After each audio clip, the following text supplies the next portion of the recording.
Okay, అందరికీ నమస్కారాలు. ఈరోజు మళ్ళీ ఒకసారి ఢిల్లీకి వచ్చి దగ్గర ఈరోజు ఒక 7 మంది మంత్రులు కలిసి రాష్ట్రానికి సంబంధించిన అనేక విషయాలు వారికి చెప్పి అవన్నీ కూడా క్లియరెన్స్ తీసుకోవడానికి ప్రయత్నం చేస్తున్నాను. గడిచిన 5 సంవత్సరాలు 1924 చేసినటువంటి విధ్వంసం చూస్తే కనీసం 10 సంవత్సరాలైనా సరే మినిమం టైం పడుతుంది. కనీసం ఇది ట్రాక్లో పెట్టాలంటే మేము ఎన్నికల్లో కూడా చాలా స్పష్టంగా ఎన్డీఏ ఒక హామీ ఇచ్చాం. రాష్ట్రం పూర్తిగా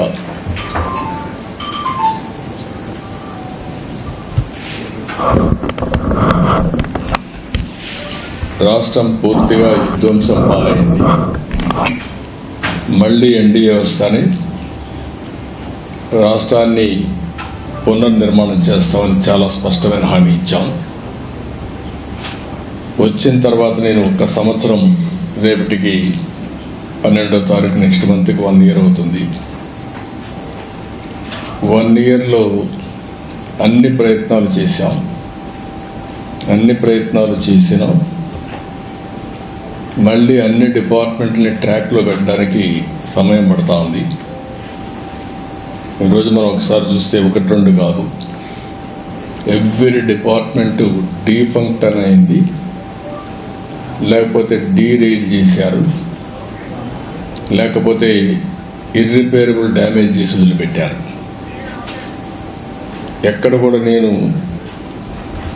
ఎప్పుడు చూడలేదు. 4th time సీఎం చాలాసార్లు నేను చెప్పాను, ఎప్పుడు చూడనటువంటి విధ్వంసం జరిగింది. అయితే వేరే మార్గం లేదు, దీన్ని మళ్ళీ ట్రాక్ మీద పెట్టి రీబిల్డ్ చేయడం తప్ప వేరే మార్గం లేదు. దానికోసం ఫైనాన్షియల్గా అయితే ఏమాత్రం కూడా వెసులుబాట్లు ఎంతనని తెచ్చారు.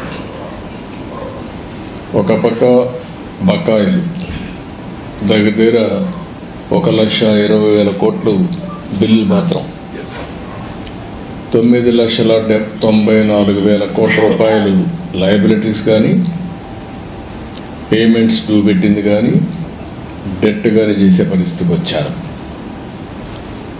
అయితే ఈరోజు ప్రజలు దానికి కావాల్సిన విధంగా పనిష్ చేశారు.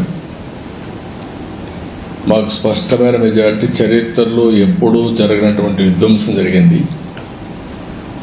అదే సమయంలో ప్రజలు కూడా ఎప్పుడూ ఇయ్యనటువంటి విజయాన్ని కూడా విక్టరీ ఇచ్చారు.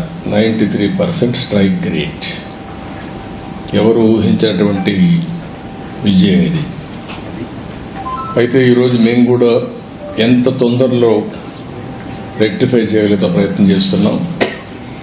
ఒక పక్క అమరావతి, ఒక పక్క పోలవరం, ఇంకో పక్క విశాఖపట్నం స్టీల్ ప్లాంట్ని ఒక ప్యాకేజ్ తీసి మళ్ళా రివైవ్ చేయడం, విశాఖపట్నం రైల్వే జోన్, ఇండస్ట్రీస్ కూడా డొమెస్టిక్ ఇన్వెస్ట్మెంట్ ఈ సంవత్సరంలో హైయెస్ట్ ఆంధ్రప్రదేశ్ రావడం, ఇవన్నీ కూడా చేసుకుంటున్నాయి. ఈరోజు నేను వచ్చేది ఇక్కడికి వచ్చినప్పుడు 5-6 మంది మంత్రుల్ని 7 మంది మంత్రులు కలుస్తున్నాను. ఒకటి ఏదైతే ప్రహ్లాద్ జోషిని కలిశాను, Andhra Pradesh integrated clean energy policy ఒకటి తీసుకొచ్చాము.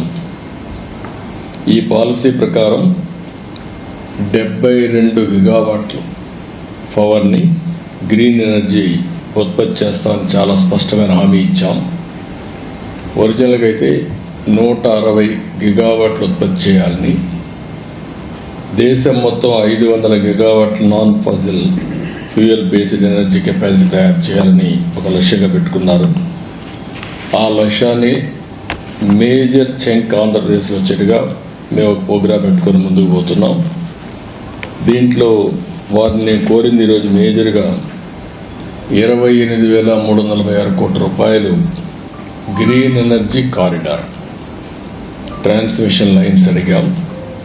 ఇది చాలా అవసరం.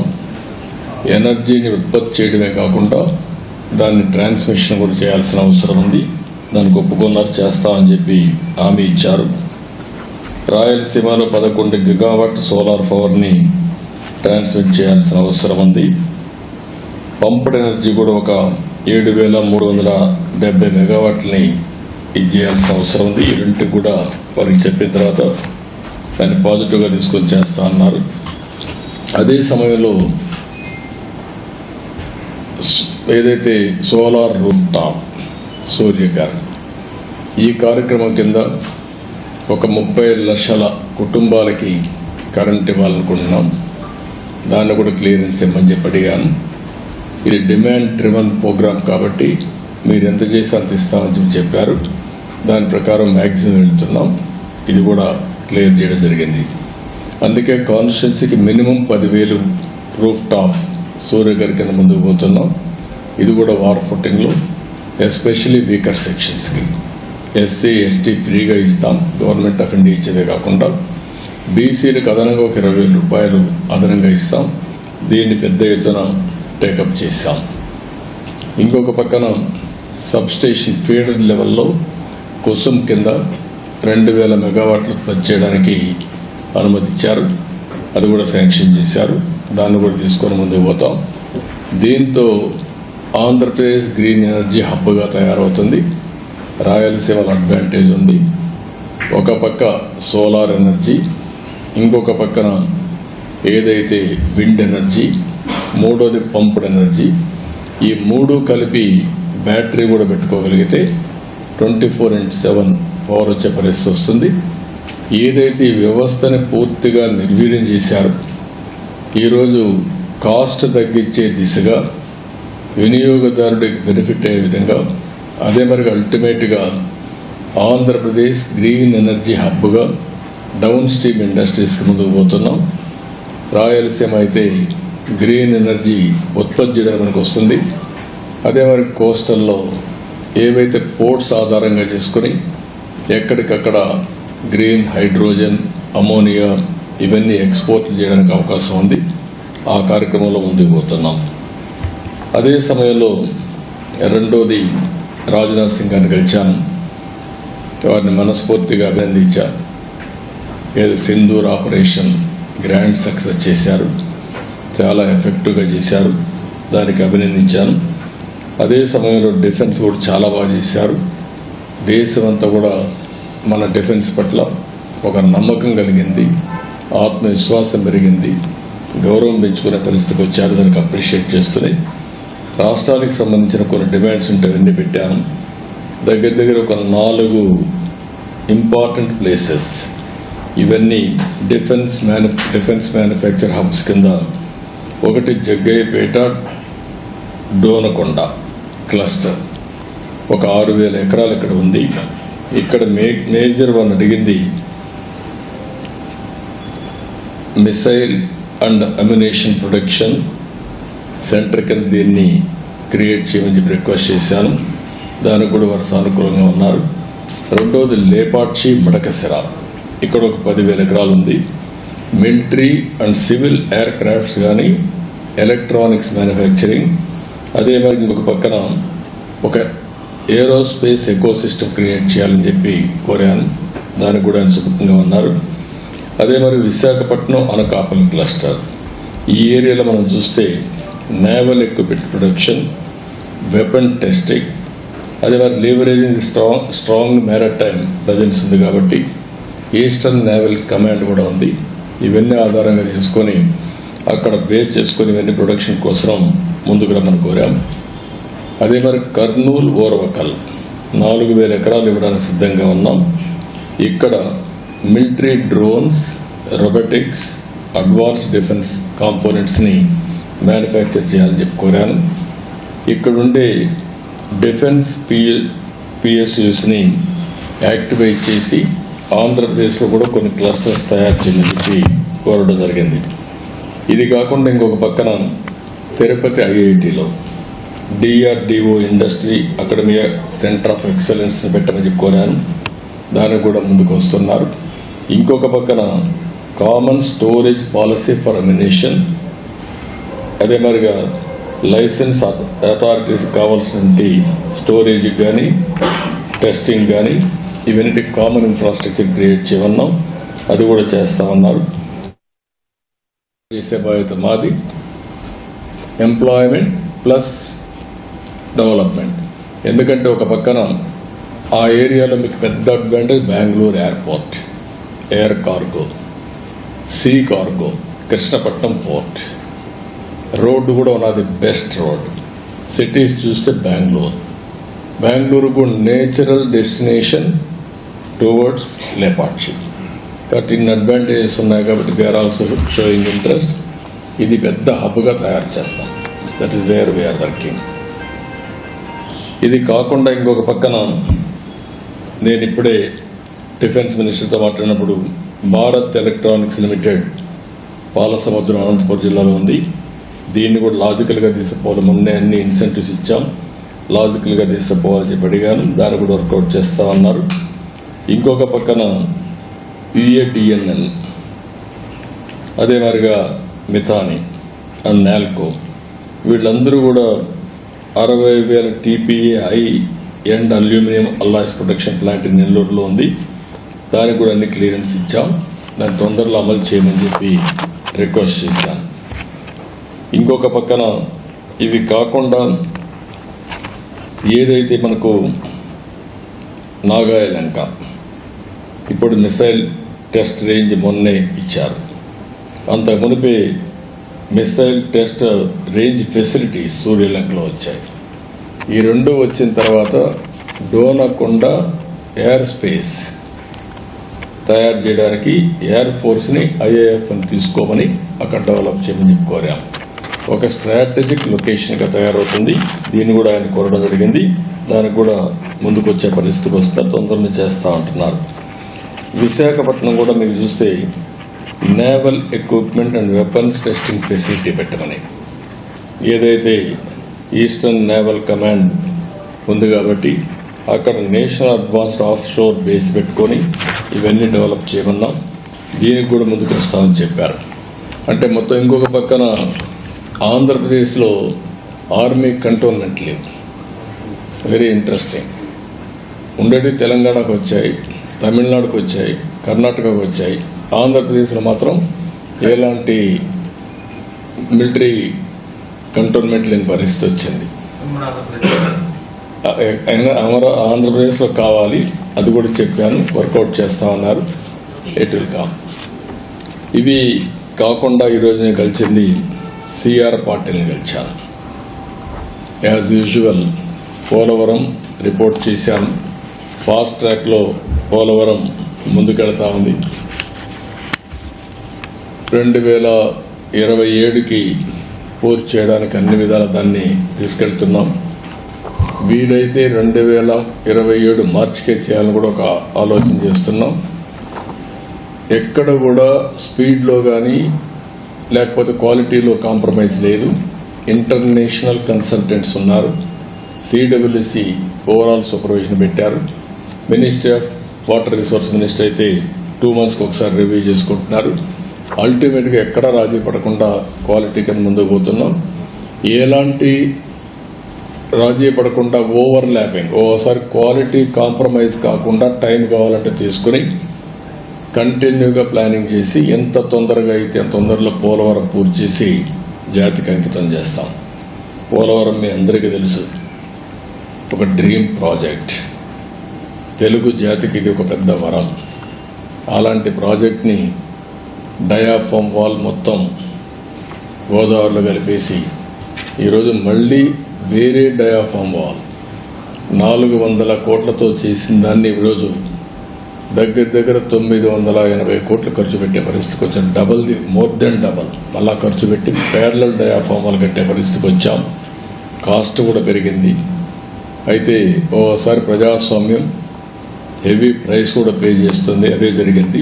ఏదైనా కూడా ప్రాజెక్ట్ని ఏమాత్రం నిర్లక్ష్యం చేయకుండా పూర్తి చేస్తున్నాం. It is going on war footing. తప్పకుండా 2027 పూర్తి చేసి జాతికి అంకితం చేస్తాం. As for the schedule, even ahead of the schedule. Water level కూడా ఫేజ్ 1 పూర్తవుతానే అది మనకు బైఫర్కేషన్ యాక్ట్లో పెట్టినటువంటి ప్రొవిజన్, అది పూర్తి స్థాయి నీళ్లు పెట్టాలి. దానికి రీహాబిలిటేషన్ అంతా గవర్నమెంట్ ఆఫ్ ఇండియా ఇవ్వాలి. దాన్ని కూడా గవర్నమెంట్ ఆఫ్ ఇండియాతో వర్కౌట్ చేసుకుంటాం. ఇక్కడికి వచ్చినప్పుడు మళ్ళీ పోలవరం బనకచెర్ల ఒక ప్రాజెక్ట్, దీన్ని ఎక్కడికక్కడ వర్కౌట్ చేస్తున్నాం. ఇందులో కూడా ఎందుకంటే గవర్నమెంట్ ఆఫ్ ఇండియా మొత్తం చేయమంటే అన్ని రాష్ట్రాలు ఉన్నాయి కాబట్టి చేస్తారని వాళ్ళు ఒకరే చేయలేరు. కాబట్టి మేము అడిగింది government of Andhra Pradesh, government of India HAM మోడల్లో ముగ్గురం కలిసి చేద్దాం. ఇది పెద్ద ప్రాజెక్ట్కి 80,000 కోట్లు అవుతుంది. 200 TMCF నీళ్లు డైవర్ట్ చేయాలని, గోదావరి నుంచి నేరుగా బనకచెర్లకు 200 TMC నీళ్లు తీసుకుపోగలిగితే it is a game changer. ఇందులో 3 బిట్లు ఉంటాయి. ఒకటి first Godavari Krishna, 2 Krishna to Nagarjuna Sagar right main canal, అక్కడ రిజర్వాయర్ కూడా వస్తుంది, బొల్లాపల్లి రిజర్వాయర్ వస్తుంది. అక్కడి నుంచి వెలుగొండ కూడా నీళ్లు వెళ్లే పరిస్థితి వస్తుంది గ్రావిటీతో. థర్డ్ బిట్ బొల్లాపల్లి నుంచి Nagarjuna Sagar right main canal నుంచి బనకచెర్ల, that is the gateway. అక్కడికి వెళ్తే ఆల్ రిజర్వాయర్స్కి, ఆల్ కెనాల్స్కి మనం కనెక్ట్ చేసే పరిస్థితి వస్తుంది, ఇన్క్లూడింగ్ సోమశెల, కందలే అండ్ తిరుపతి బాలాజీ సాగర్ కూడా వచ్చే పరిస్థితి, రిజర్వాయర్కి వచ్చే పరిస్థితి వస్తుంది. ఇది మొత్తం కలిసి దగ్గర 80,000 కోట్ల రూపాయలు అవుతుంది. దీనివల్ల గాలేరు నగరికి, హంద్రి నివాకి, తెలుగు గంగకి, వెలుగొండకి అన్నిటికీ ఆల్మోస్ట్ అన్నిటికీ నీళ్ళు ఇచ్చే పరిస్థితి వస్తుంది. దీన్ని తొందరలోనే 1 month లోపల ఎగ్జామిన్ చేయమన్నాం. ఇది ఎవరికి కూడా వ్యతిరేకం కాదు. ఈరోజు తెలంగాణ రాష్ట్రంలో అక్కడ చిన్న చిన్న ప్రాజెక్ట్, వాడు కూడా కొన్ని ప్రాజెక్టులు చేస్తున్నారు గోదావరి మీద. అక్కడ మిగిలిన నీళ్లు ఇక్కడికి వస్తే ఇక్కడ ఏ రాష్ట్రానికి పోయే పని లేదు. ఈ నీళ్లన్నీ నేరుగా విత్ ఇన్ ది స్టేట్, ఇది intra river linkage, not inter state river linkage. Water dispute కూడా లేని ప్రాజెక్ట్. వేరే రాష్ట్రానికి అభ్యంతరం ఉండడానికి అవకాశం లేదు. ఎందుకంటే ఈ నీళ్లన్నీ కిందికి వచ్చిన తర్వాత కిందన వచ్చిన నీళ్ళని, సముద్రంలో పోయే నీళ్ళని, మిగులు జలాల్ని ఆధారంగా చేసుకుని ఈ ప్రాజెక్ట్ కట్టుకుంటాం. దీనికి గవర్నమెంట్ ఆఫ్ ఇండియా పర్మిషన్ ఇస్తే ఇమీడియట్గా వర్క్ స్టార్ట్ అవుతుంది. దీనికి కూడా వర్కౌట్ చేస్తున్నాం. ఇది కాకుండా స్పేస్ సిటీది నేను ముందే చెప్పాను. స్పేస్ సిటీ వస్తే ఈ సెటిలైట్స్ అని ప్రమోట్ చేయడం, కమర్షియల్ సెటిలైట్స్ రావడం, కాస్ట్ ఆఫ్ సెటిలైట్ వల్ల మొత్తం డేటా కలెక్షన్ చాలా ఈజీ అవుతుంది. దీన్ని కూడా వర్కౌట్ చేస్తున్నారు. ఫైనల్గా హోమ్ మినిస్టర్ గారు రివ్యూ పెట్టారు ఈరోజు లా అండ్ ఆర్డర్ పైన. ఆయనతో కూడా అన్ని రివ్యూ చేసుకున్నాం. రివ్యూ చేసిన తర్వాత హోమ్ మినిస్టర్ గారు నేను గడిచినటువంటి టెక్నాలజీ, న్యూ క్రిమినల్ లా ఇవన్నీ రివ్యూ చేస్తున్నారు. Part of his ministry. ఇప్పటికీ ఒక 24 రాష్ట్రాలని రివ్యూ చేశారు. ఈరోజు మంది కూడా అయింది. దానికి కొన్ని సూచనలు ఇచ్చారు, అవన్నీ చేస్తున్నాం. అదే సమయంలో నేను పర్సనల్గా కలిసి అమరావతి, దీనికి బైఫర్కేషన్ యాక్ట్లో 10 years తర్వాత కామన్ రాజధాని హైదరాబాద్ అయిపోయింది. ఇప్పుడు నోటిఫై చేయాల్సిన అవసరం ఉంది. ఇంత మునిపే అమరావతిని క్యాపిటల్గా చెప్పారు, రికగ్నైజ్ చేశారు. ఇప్పుడు యాక్ట్లో పెట్టారు కాబట్టి 10 years అయింది కాబట్టి దీన్ని యాక్ట్లో పెట్టి బైఫర్కేషన్ యాక్ట్లో నోటిఫై చేయాల్సిన అవసరం ఉంది. అది కూడా చెప్పాను, చేస్తా ఉన్నారు. అమెండ్మెంట్స్ తీసుకొస్తామని చెప్పి హామీ ఇచ్చారు. అదే మరి రాయలసీమలో ఉండే వాలంటీర్ ఆర్గనైజేషన్ ఆర్డిటి, ఆ విషయం కూడా మన హోమ్ మినిస్టర్ గారి దృష్టి తీసుకొచ్చాను. ఎందుకంటే one of the best servicing organisation అది. ఎప్పటి నుంచో అక్కడ హెల్త్, ఎడ్యుకేషన్, రాయలసీమ డెవలప్మెంట్ కోసం ఎనలేని కృషి చేశారు. నేను లెటర్ ఇచ్చి దీన్ని తప్పకుండా కన్సిడర్ చేయాలని రిక్వెస్ట్ చేశాను. అది కూడా ఎగ్జామిన్ చేస్తానని చెప్పి హామీ ఇచ్చారు. ఈ బ్రీఫ్గా నిర్మలా సీతారామన్ గారి దగ్గరికి వచ్చినప్పుడు మాకుండే ఫైనాన్షియల్ ప్రాబ్లమ్స్ అన్నీ ఎప్పటికప్పుడు ఎక్స్ప్లెయిన్ చేసి, ఇంకా బెయిల్అవుట్ కావడానికి ఇంకా కొంచెం టైం పడుతుంది, ఏ విధంగా చేస్తారో శాస్కి కింద కానీ లాస్ట్ టైం ఒక స్కీమ్ పెట్టారు, పూర్వోదయ స్కీమ్ పెట్టారు. ఆ పూర్వోదయ స్కీమ్ కింద కొంత డబ్బులు ఇప్పించమని కోరాను. ఈ రెండూ కాకుండా ఇంకొక పక్కన మనకు బకాయిలు రావాల్సినవి అంటే వేరియస్ రీజన్స్ వల్ల కట్ చేశారు, అవి కూడా ఇమ్మని చెప్పి రిక్వెస్ట్ చేశాను. ఇవి కాకుండా ఫైనల్గా బనకచర్ల, పోలవరం ఆర్థిక సహాయం చేయడానికి ఫైనాన్షియల్ స్ట్రక్చరింగ్ కోసం రిక్వెస్ట్ చేశాను. దానికి కూడా వర్షముఖంగా ఉన్నాను. ఇది బ్రీఫ్గా. రేపు నీతి ఆయోగ్ 2047 ఏదైతే విజన్ 2047 వికసిత్ భారత్, దీనికి కావాల్సిన అరేంజ్మెంట్ చేయడం కోసం లేకపోతే వేరియస్ ఐడియాస్ తీసుకోవడం కోసం ప్రధానమంత్రి పెట్టాడు. దానిపైన I will give my presentation, then I will tell.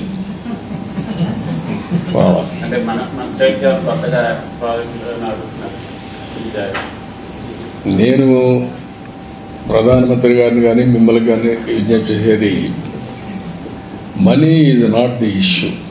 మీరు గుర్తుపెట్టుకోవాలి. ఆల్వేస్ ఒక పాజిటివ్ పబ్లిక్ పాలసీ. దేశంలో ఆర్థిక సంస్కరణలు వచ్చాయి. ఆర్థిక సంస్కరణ రాకమునుపు 2%, 3% ఎకనామిక్ గ్రోత్ ఉండేది. ఆర్థిక సంస్కరణలు వచ్చిన తర్వాత గ్రోత్ అబ్నార్మల్గా పెరిగింది. మనకు IT advantage, first mover advantage వచ్చింది. అది ఒక పబ్లిక్ పాలసీ.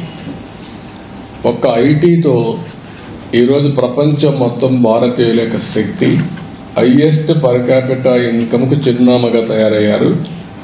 అందులో ఫస్ట్ మూవర్ కింద తెలుగు వాళ్ళు ఉన్నారు కాబట్టి 33% తెలుగు వాళ్ళు తయారయ్యే పరిస్థితికి వచ్చారు. మనం పెట్టిన policy demographic dividend as a windfall వచ్చింది. India is only the country having advantage, demographic dividend. ఈ మూడు డెడ్లీ కాంబినేషన్.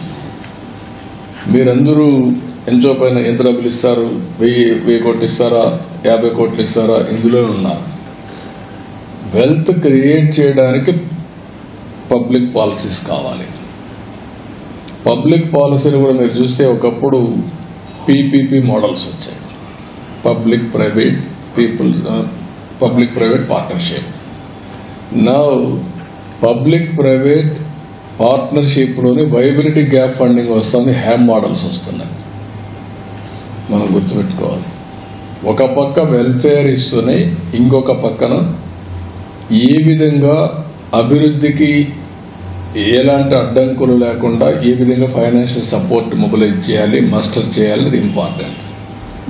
అట్లా కాకుండా ఎంతో పైన డబ్బులు ఎక్కడి నుంచి వస్తాయి చెప్పండి.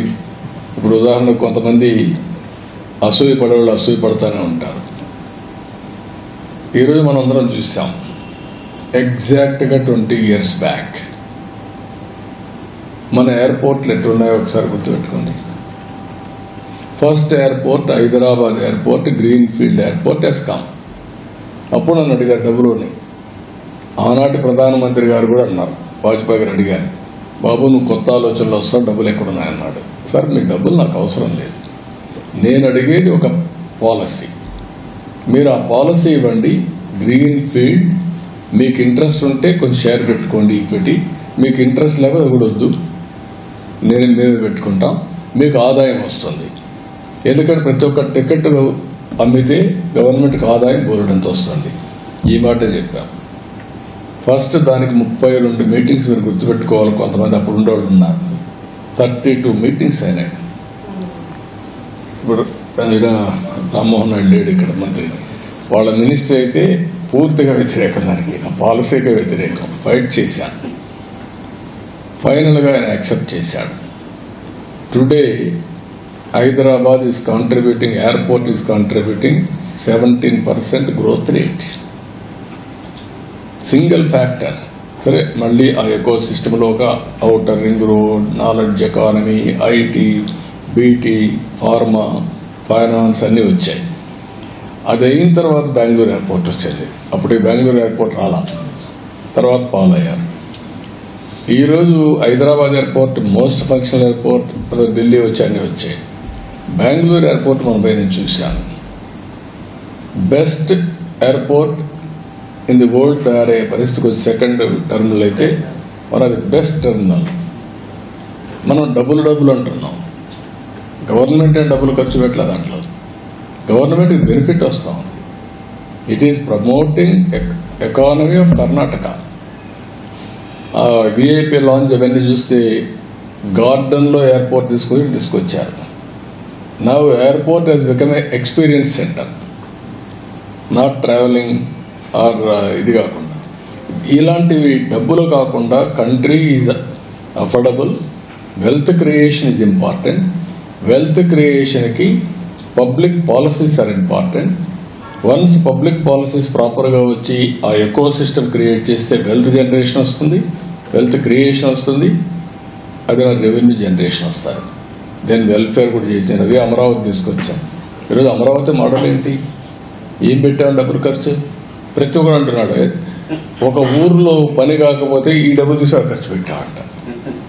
కనీసం ఒక మనుషులకు కావాల్సింది మినిమం కామన్ సెన్స్ అయినా ఉండాలి. రాజకీయ కాదు, నేను అడిగేది నీకు నష్టం ఏంటంటున్నా. ఆ భూమి రైతులు ఇచ్చారు, రాష్ట్రానికి కట్టాము, నీకెందుకు అంత వస్తుంది? ఈరోజు ఆంధ్రప్రదేశ్ ప్రజలకు అవసరం లేదా? ఒక హైదరాబాద్ తెలంగాణకు వచ్చింది, డెవలప్ చేశాం. 75% of income is coming from Hyderabad. 75%. 67% service sector. 9.3% revenue from GSTP because of service sector. కాబట్టి 9.3% హైయెస్ట్ రెవెన్యూ వచ్చేది, GSTP కలెక్షన్ వచ్చేది, GST కలెక్షన్ వచ్చేది from Telangana because of Hyderabad service sector. Week of the defense projects that you proposed from Andhra. No, I asked so many projects, 5 clusters I asked him. Sainik school also. Sainik schools also, private schools, he is saying PPP model they are giving. 100 Sainik schools, PPP model. We asked him, already 4 are sanctioned from Andhra Pradesh. We will get some more. Anything else that you spoke to Rajnath Singh about, because you also congratulated him for Operation Sindoor? No, they have done extremely well. I congratulate him. Our defense played a major role under the leadership of Prime Minister and also execution by Rajnath Singh as Defense Minister. With they have done with the precision and perfection. Sir, but this Operation Sindoor also exposed us to a lot of diplomatic challenges. No diplomatic challenges. What is the problem? No, anybody, I am asking you, can you support terrorism? If world has watched terrorism, we are fighting against terrorism. Not only terrorism, any violence, any kind, either extremism or rowdyism or economic terrorism, country cannot bear it. Terrorist activities, any form, all of us has to condemn. Otherwise, what is the safety for you to sit here? I am asking you. You want that life? Any civilized world? We are living in a civilized world. Civilized world cannot tolerate terrorist activity or terrorism for that matter. So my next question is on the tolerance bit. On the Operation Sindoor, on the recent arrest of Ashoka University professor, just for opinionating his opinions, he was a little critical of the government and he was arrested. So when we talk about Vincent Maharaj, I also talk about... No, what I am asking you, nation first. By sitting in the nation, you cannot talk other countries or praising other countries. What is that? I am asking you. Democracy. But by damaging, even by sitting in India, you can operate for Pakistan. Is it right? Some people are operating. Yesterday you have seen some YouTube. Yes, a Lady, what is this? You are, democracy means not a freelancer to damage the nation. Everybody should have a restraint. You can contribute. One side, defense people are killing. Some places, innocent people, I have seen. They told me, I received the dead body. I have seen eyewitness. I spoke to him. Within 2 minutes, before his eyes, they killed them. Is it right? So all of you have to think, if you are in that position, how you are behaving. That is important. Yes, entire country is totally boiled. All of us have to understand this. Sentiment of the people and security of the common man. Even defense of the cost of countries expending, we are all spending so much of money. Why we are spending money? To protect ourselves, our nation. Sir, so one thing that the Prime Minister said is the way in which indigenous defense equipments have come to the fore. As a state which is also looking at making its development path forward and also contribute to Viksit Bharat, you think that indigenous procuring of equipment from India is going to be important in the coming times? No, 100% we need indigenous equipment with the latest technologies. That is order of the day. That is where PM made a program, Make in India, Made in India, that helped us. Or otherwise, other technologies are vulnerable, always. Your own technology, always you will have your own USP. Under the total protocol under our control. Sir, you spoke about the green energy corridor. Could you tell us